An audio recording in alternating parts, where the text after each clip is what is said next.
ассалому алайкум бинандагони азиз, ба таваҷҷӯҳи шумо барномаи иттилоъоти ахборро мустақиман аз телевизиони Тоҷикистон манзуратон мегардонем. Дар студия бо шумо Умед Мирализода. ҳукумати ҷумҳурии Тоҷикистон дар доираи стратегия ва барномаҳои давлатӣ талош намуда истодааст, ки тавассути таъсиси корхонаҳои нави саноатӣ ашёи хомии ватаниро дар дохили кишвар коркард карда, маҳсулоти тайёри дорои арзиши баланди изофашударо ба бозор пешниҳод гардонад. соли 2025 корхонаҳои саноатӣ истихроҷ ва коркарди маъданҳои кӯҳии Тоҷикистон ба маблағи зиёда аз 26 миллиард сомонӣ маҳсулот истеҳсол намуданд, ки аз ин рушди бо низоми соҳа дарак медиҳад. тафсилоти бештар дар гузориши Зоҳиршоҳи Тағоимурод. бунёди корхонаҳои нав ба афзоиши ҳаҷми истеҳсол, рушди содирот ва зиёд шудани номгӯи маҳсулот замина гузошт. ҳоло дар кишвар 17 номгӯи маҳсулот дар соҳаи саноати маъдан истеҳсол мешавад. ин дар ҳолест, ки соли 1991 дар маҷмӯъ дар соҳаи саноати маъдан 3 номгӯи маҳсулот истеҳсол мешуд, ки қисми бештари он ҳамчун маҳсулоти нимтайёр ба хориҷи кишвар содирот мегардид. имрӯз бо таъсиси корхонаҳои нав, истихроҷ ва коркарди маъданҳои кӯҳӣ бо истифода аз технологияи муосир чанд марҳиларо гузашта, маҳсулоти тайёри дорои сифати баланд истеҳсол ва пешниҳод мегардад. соли 2025 дар вилояти Бадахшон дар ин ва дигар соҳаҳои саноат корхонаҳои нав ба фаъолияти истеҳсолӣ оғоз намуданд, ки маҳсулоти онҳо ивазкунандаи воридот мебошад. давоми солҳои 2022-2025 дар вилоят беш аз 140 коргоҳу корхонаи нав сохта ба истифода дода шуд. бо мақсади тақвият бахшидан ба раванди саноаткунонии вилояти мухтори Кӯҳистони Бадахшон соли 2026 ба ҳолати ҳозира 32 адад корхонаву коргоҳҳои истеҳсолие, ки аллакай сарчашмаи маблағгузорияшон муайян шудагӣ аст, ба нақша гирифта шудааст. ҳамзамон дар ноҳияҳои Ишкушим, Шуғнон ва парки дуввуми саноатӣ дар ноҳияи Рӯшқала корҳои сохтмонӣ оғоз гардиданд. ҳоло дар шаҳру ноҳияҳои вилояти Хатлон 912 коргоҳу корхонаи саноатӣ фаъолият намуда, дар онҳо истеҳсоли 175 намуди маҳсулот ба роҳ монда шудааст. соли 2025 корхонаҳои саноатии вилоят наздик ба 14 миллиард сомонӣ маҳсулот истеҳсол намуданд. дар соли 2015 ҳаҷми истеҳсоли маҳсулоти саноатӣ ба 4.6 миллиард сомонӣ рост меомад. соли 2025 ҳаҷми истеҳсоли маҳсулоти саноатӣ 13.9 миллиард сомониро ташкил медиҳад. ё ин ки шумораи корхонаҳои саноатӣ дар солҳои 2015 577 ададро ташкил медод. дар соли 2025 бошад шумораи корхонаҳои саноатӣ дар вилоят ба 912 адад расонида шудааст. фазои мусоиди сармоягузорӣ ва дастгирии фаъолияти соҳибкории истеҳсолӣ нишондиҳандаҳоро дар соҳаи саноати вилояти Суғд афзун намудааст. бунёди 144 коргоҳу корхонаи нави саноатӣ дар соли 2025 ҳаҷми истеҳсоли маҳсулотро афзоиш ва дар таъмини 847 ҷойи кории нав замина гузошт. дар соли 2025 аз тарафи корхонаҳои саноатӣ зиёда аз 265 намуди маҳсулотҳо истеҳсол карда шуданд, ки аксарияти онҳо ҳамчун маҳсулотҳои воридоти вазкунанда ва маҳсулотҳое мебошанд, ки онҳо ба содирот нигаронида шуданд. аз вилояти Суғд ҳамчун маҳсулотҳои саноатӣ содиротӣ ба монанди маҳсулотҳои маъданӣ, семент, нахи пахта, калобаи пахтагин, консерваҳо ва дигар намуд маҳсулотҳое ҳастанд, ки онҳо ба содирот нигаронида шуданд. соли 2025 дар доираи ҳадафи чоруми стратегии саноатикунонӣ босуръат дар кишвар 400 коргоҳу корхонаи нав сохта ба истифода дода шуд, ки аз ин 63 корхона ба шаҳри Душанбе, 85 корхона ба вилояти Хатлон, 144 корхона ба вилояти Суғд, 50 корхона ба ноҳияҳои тобеи ҷумҳурӣ ва 54 корхона ба вилояти мухтори Кӯҳистони Бадахшон рост меояд. Зоҳиршоҳи Тағоимурод, Баҳодур Қурбонзода барои барномаи иттилоъоти ахбор.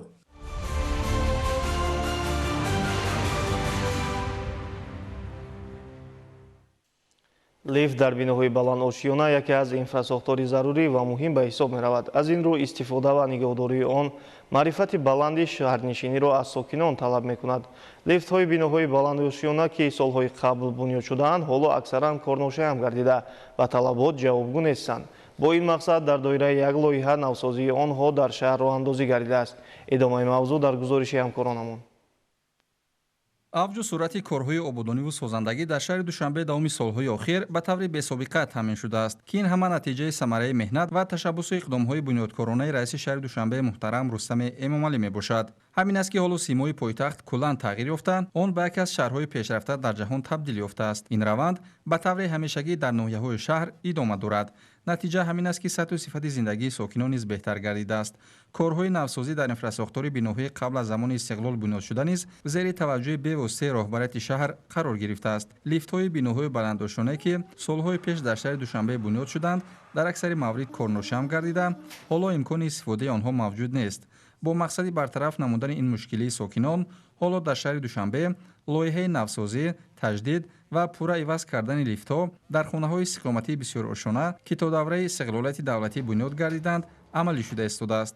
ин ташаббус бо супориши бевоситаи раиси шаҳри душанбе муҳтарам Рустами Эмомалӣ роҳандозӣ гардида, татбиқи пурраи он ба беҳтар кардани шароити иҷтимоию маишӣ ва баланд бардоштани сатҳи амнияти сокинони пойтахт равона карда шудааст. лоиҳа аз буҷети мақомоти иҷроияи ҳокимияти давлатии шаҳри душанбе маблағгузорӣ карда мешавад, ки он ғамхории пайвастаи роҳбарияти шаҳрро дар самти неҳукаҳволии сокинон инъикос мекунад. ҳамин аст ки сокинони пойтахт низ аз роҳандозии ин иқдоми раиси шаҳри душанбе муҳтарам Рустами Эмомалӣ қаноатманд мебошанд.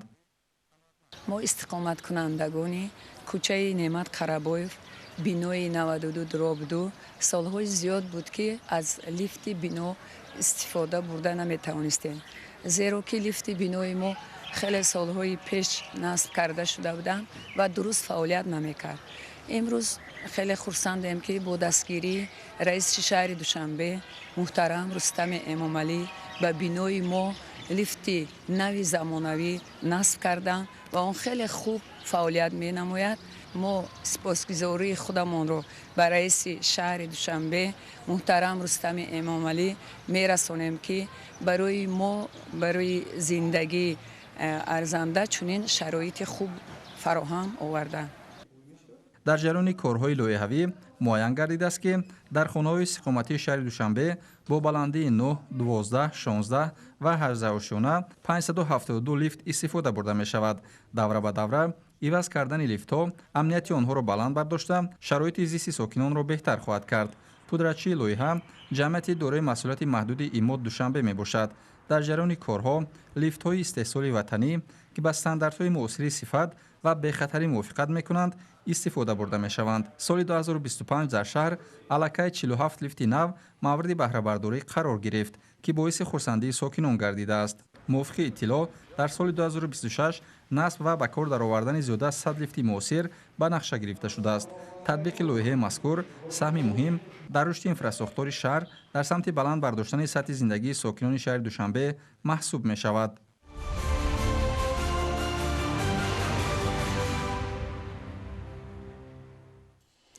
ҳимояи дуруст ва боэътимоди хатти сарҳад аз афсарону сарбозони дорои донишу таҷриба ва дарки баланди ватандӯстӣ вобаста аст. афсарони дар хатти марз фаъолияткунанда тахассуси баланди касбӣ ва усулҳои дуруст ҳимоя кардани сарҳади давлатро дар донишкадаи олии қушунҳои сарҳадии Кумитаи давлатии амнияти миллии ҷумҳурии Тоҷикистон аз худ кардаву имрӯз дар таъмини суботи сиёсӣ нақшгузор ҳастанд. ҳамкорони мо мавзӯъро идома медиҳанд. мафҳуми ватан барои ҳама афсару сарбоз дар ниҳоди пуриқтидори қувваҳои мусаллаҳ, қушунҳои сарҳадии Кумитаи давлатии амнияти миллии ҷумҳурии Тоҷикистон арзиши олӣ дорад. муҳаббат ба ин сарзамин дар ниҳоди ҳар узви қушунҳои сарҳадии Кумитаи давлатии амнияти миллии ҷумҳурии Тоҷикистон пойдору устувор аст. устувории ин муҳаббатро метавон дар садоқати афсарону сарбозон дар ҳимояи марзи муқаддаси Тоҷикистон мушоҳида ва ба маънои комил дарк намуд. марзи ватан, арзишҳои олии давлатдорӣ, осудагии миллат ва пойдории суботи сиёсӣ дар кишвар аз тарафи хизматчиёни қушунҳои сарҳадии Кумитаи давлатии амнияти миллии ҷумҳурии Тоҷикистон аз хатари ҳама гуна омилҳо бо қимати ҷон ҳимоят карда мешавад. яъне имрӯз метавон бо эътимод гуфт ки афсарону сарбозони дар хатти марз фаъолияткунанда дар ҳифзу ҳимояи сарҳад ва рафъи ҳама таҳдиду хатар ба осудагии ватан ба таври комил омода ҳастанд. омодагии ҷисмонӣ ва ҳарбӣ, дар ҳама вазъу ҳолат тобовар ва ҳамеша оmodaи вокуниши фаврӣ будан, аз худ кардани машқу тамринҳои муҳим ва доимӣ, истифодаи дурусти силоҳ, лавозимоти ҷангӣ, ҳаракат дар шароити биёбон ва кӯҳу пушта, ин ҳама асоси фаъолият барои ҳар узви ҳимояи марзи ватанро бардошт доштааст. афсарону сарбозони қушунҳои сарҳадии Кумитаи давлатии амнияти миллии ҷумҳурии Тоҷикистон омӯзиши ин ва дигар талаботи ҳатмӣ дар ҳоли иҷрои дуруст фаъолият кардан дар хатти сарҳадро дар донишкадаи олии қушунҳои сарҳадии Кумитаи давлатии амнияти миллии ҷумҳурии Тоҷикистон аз худ карданд. раванди таҳсил, омӯзиш ва фаъолият дар донишкадаи олии қушунҳои сарҳадии Кумитаи давлатии амнияти миллии ҷумҳурии Тоҷикистон субҳи ҳар рӯз бо низоми муосири талабот ва ойнномаҳои ҳарбӣ оғоз ва идома меёбад.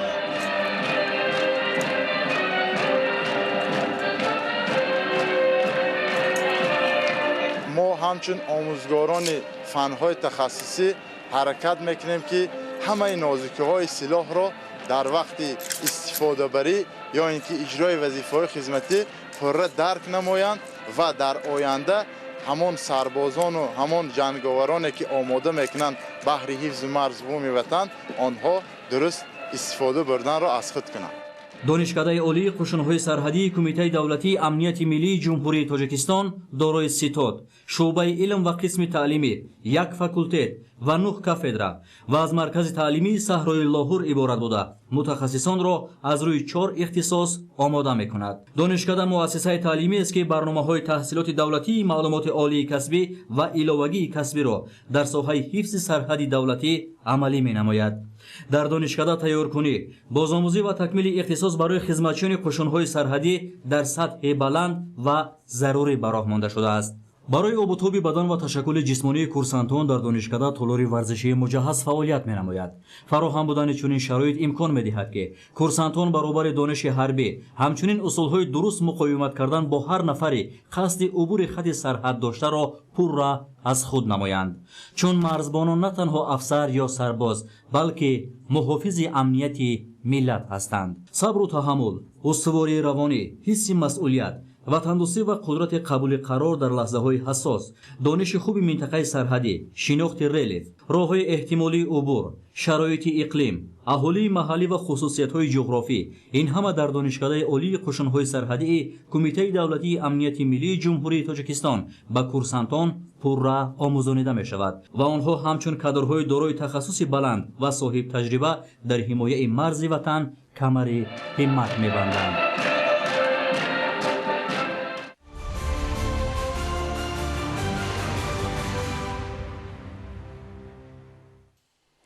иттиҳоду ҳамбастагии мардум ва ҳамкории созандаи мақомоти маҳаллӣ бо сокинону соҳибкорон дар ноҳияи Ёвон заминаи бо эътимоди рушди устуворро фароҳам овардааст ва истиқболи ҷашни 35-солагии истиқлоли давлатӣ корҳои ободониву созандагӣ бо рӯҳияи баланди ватандӯстӣ идома дошта симои ноҳияро боз ҳам зебутар мегардонад. идомаи мавзӯъ дар гузориши ҳамкоронамон. бахшида ба ҷашни 35-солагии истиқлоли давлатӣ дар ноҳияи Ёвон корҳои ободониву созандагӣ бо иштироки фаъоли сокинон, соҳибкорон ва дастгирии мақомоти маҳаллӣ бо маром идома дорад. дар доираи ин ташаббусҳо дар назди муассисаҳои таълимии ноҳия сохтумони 33 бинои иловагӣ ҷараён дошта. танҳо дар муассисаи таҳсилоти 20 ноҳия 16 синфхонаи иловагӣ бунёд мешавад ки қарор аст дар арафаи ҷашни истиқлол ба истифода дода шавад. сокинони ҷамоати деҳоти норини ноҳия бо рӯҳияи баланди ватандӯстӣ ва меҳнати дастаҷамъона талош бар он доранд ки ҷашни 35-солагии истиқлолиятро бо дастовардҳои назаррас истиқбол намоянд. ба муносибати сазовор пешвоз гирифтани 35-солагии истиқлолияти давлатии ҷумҳурии азизамон тамоми сокинони ҷамоати деҳоти норин тасмим гирифтанд ки ободонии созандагиро аз хонаҳои худомон, аз кӯча, аз маҳалла, аз бинои ки иншоотҳои ҷашнӣ ба итмом мерасонем бо банақша гирифта шудааст ки ҳама кӯчаҳои роҳҳое ки ҳудуди ҷамоати деҳоти норинро имсол мо банақша гирифтем ки тахмин 15-20 километр роҳро мо мунфарж мекунем. ҷиҳати татбиқи барномаи давлатии кабудизоркунии ҷумҳурии Тоҷикистон барои то давраи соли 2040 дар ноҳия тадбирҳои мушаххас роҳандозӣ гардида, ҳашарҳои ниҳолшинонӣ ва корҳои соҳилмустаҳкамкунӣ бо иштироки сокинон баргузор мешаванд. дар доираи чунин як маъракаи сабзкорӣ беш аз 1500 ниҳоли ҳамешасабз шинонида шуда барои нигоҳубин ва таъмин намудани нашъунамои онҳо шахсони масъул вобаста гардиданд. ин иқдом на танҳо ҳифзи муҳити зист балки баланд бардоштани ҳисси масъулиятшиносии шаҳрвандонро низ тақвият мебахшад. илова бар ин бо ташаббуси сокинони маҳаллаҳо насби камераҳои назоратӣ дар даромадгоҳи деҳаҳо ва сохтмони пули мошингузар идома дорад ки ба беҳдошти амният ва инфрасохтори маҳаллӣ мусоидат мекунад. дар ноҳияи ёвон дар ҷамъияти деҳоти норин деҳаи наврӯз маъракаи ниҳолшинонӣ аз он ҷумла дарахтони сабзи сояафкан арча ва дигар намуди мевадиҳанда шинонида шудааст. дар рафти иҷрои кор аксияи тозагии соҳил роҳ ва маҳал тоза карда истодаем ки ин пешравии кабудизоркунӣ ва тозаву озода нигоҳ доштани муҳити зист ба ҳисоб меравад. маҷмӯи ин тадбирҳо бозгӯи иттиҳоду ҳамбастагии мардум, ҳамкории самарабахши мақомоти маҳаллӣ бо сокинону соҳибкорон ва нақши муҳими корҳои созандагӣ дар рушди кишвар ва таъмини ояндаи босаодати наслҳои оянда мусоидат мекунад. исмоил соҳибназарён, искандари саид, ноҳияи ёвон, ахбор.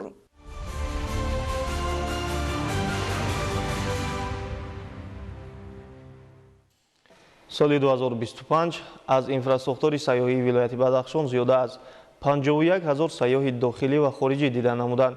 барои рушди соҳа ва омодасозии мутахассисон дар ин самт дар донишгоҳи давлатии Хоруғ аз рӯи 2 ихтисоси нав қабули довталабон баромонда шуд. ҳамкорони мо гузориш медиҳанд. вилояти мухтори кӯҳистони Бадахшон бо табиати нотакрор, кӯҳҳои сарбафалак ва чашмаҳои шифобахши худ дар тамоми сайёра ном бароварда, рафту омади сайёҳони дохиливу хориҷӣ ба ин минтақаи зебои Тоҷикистони соҳиби истиқлол сол то сол афзун гардида истодааст. истиқболи самимӣ ва меҳмоннавозии тоҷикона пешниҳоди хизматрасонии босифат ба ҷалби таваҷҷӯҳи ҷаҳониён ба ин минтақаи дорои зарфиятҳои сайёҳӣ такони ҷиддӣ бахшид. барои омода намудани мутахассисон ҷиҳати рушди сайёҳии устувор ҳоло дар донишгоҳи давлатии Хоруғ дар кафедраи география ва сайёҳӣ аз рӯи ихтисосҳои сайёҳӣ ва меҳмондорӣ, иқтисод ва идораи сайёҳӣ донишҷӯён ба таҳсил фаро гирифта шуда, оид ба географияи сайёҳӣ, экотуризм, сайёҳии кӯҳӣ, менеҷменти меҳмондорӣ ва дигар паҳлӯҳои ин соҳаи сердаромадро бо ду забон тоҷикӣ ва англисӣ аз худ менамоянд. дар маркази мо ба ғайр аз дарсҳои лексионӣ мо дарсҳои амалӣ барои донишҷӯён барои баланд бардоштани сифати хизматрасонӣ дар муассисаҳои хӯроки умумӣ ва инчунини дигар туризми кӯҳнавардӣ.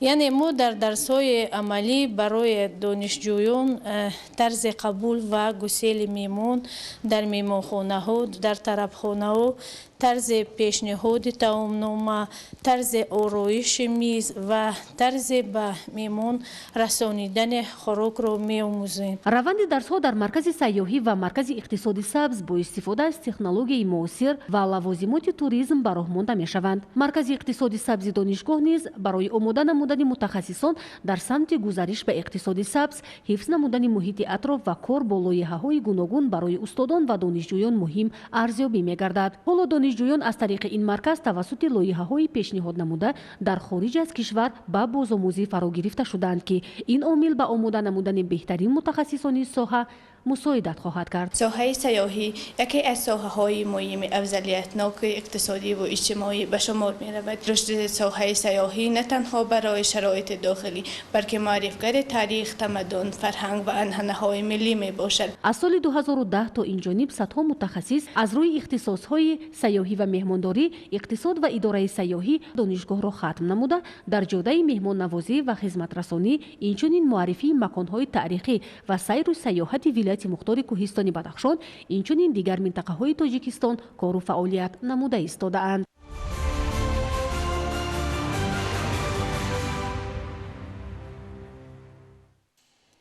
ҷумҳурии Тоҷикистон дар ҷодаи гузариш ба рақамикунонии соҳаҳои иқтисоди миллӣ ҷиҳати таъмини шаффофияти муносибатҳои иқтисодиву молиявӣ қадамҳои устувор гузошта истодааст.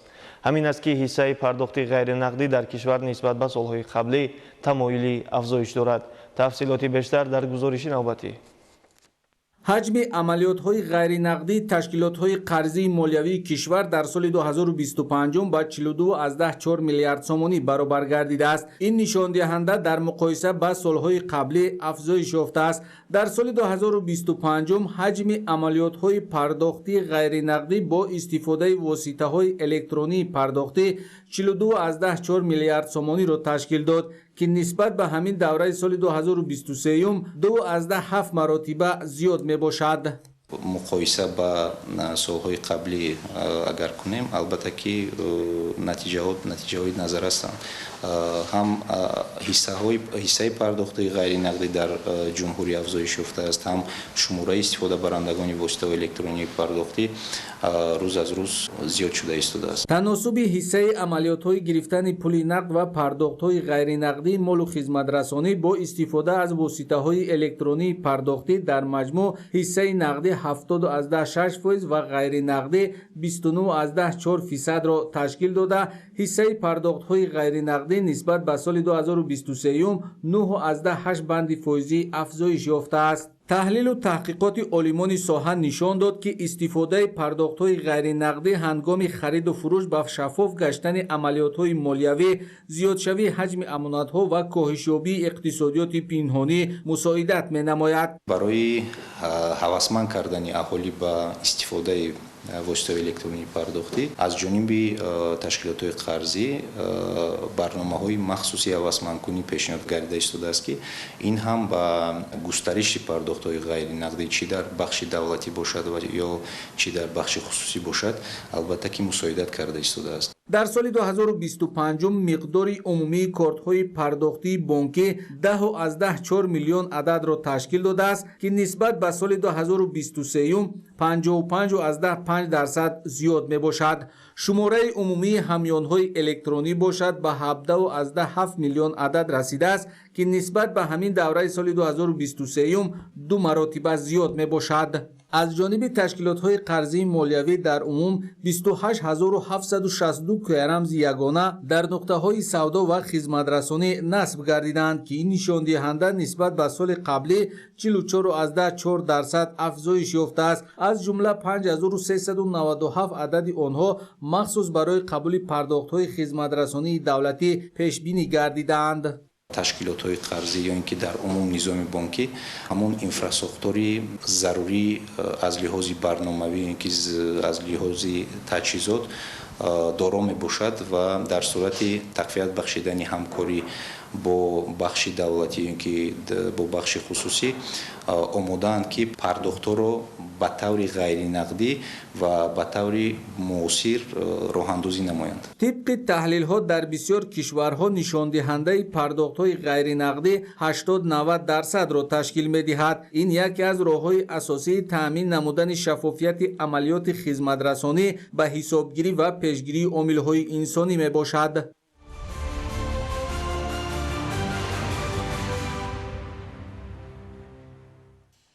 بینندگان عزیز، برنامه اطلاعاتی اخبار در همینجا به پایان میرسد. خیر سر، با خانه بود میمونید.